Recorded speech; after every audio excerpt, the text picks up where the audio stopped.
کلام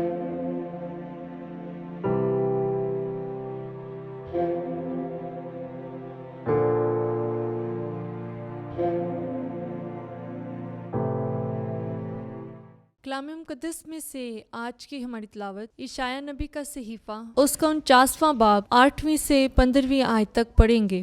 کلام مقدس میں یوں لکھا ہے، خداوند یوں فرماتا ہے کہ میں نے قبولیت کے وقت تیری سنی اور نجات کے دن تیری مدد کی۔ میں تیری حفاظت کروں گا اور تجھے امت کے لیے عہد ٹھہراؤں گا، تاکہ تم ملک کو بحال کرے اور ویران میراثوں کو از سر نو آباد کرے۔ قیدیوں سے کہہ کہ باہر نکل آؤ، اور ان سے جو اندھیرے میں ہیں کہ منور ہو جائیں۔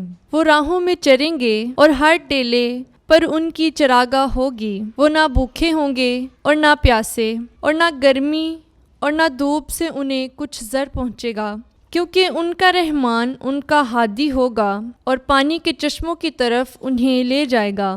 میں اپنے سب پہاڑوں کو راہ بناؤں گا اور میرے راستے ہموار ہوں گے۔ دیکھ، کوئی دور سے آئیں گے، اور دیکھ، کوئی شمال اور مغرب سے، اور کوئی سینین کی سرزمین سے۔ اے افلاک گیت گاؤ، اور اے زمین تو خوش ہو، اور اے پہاڑوں راگ گانے لگو، کیونکہ خداوند نے اپنی امت کو تسلی بخشی اور اپنے غریبوں پر رحم کیا۔ پر صیون کہتا ہے کہ خداوند نے مجھے ترک کیا اور مالک مجھے بھول گیا۔ کیا عورت اپنے شیرخوار بچے کو بھول جاتی ہے کہ اپنے شکم کے فرزند پر رحم نہ کرے؟ اور اگرچہ وہ بھول بھی جائے، پر میں تجھے نہ بھولوں گا۔ پاک کلام کے پڑھے اور سنے جانے پر خداوند کی خاص برکت ہو۔ خداوند کا شکر ہو، آمین۔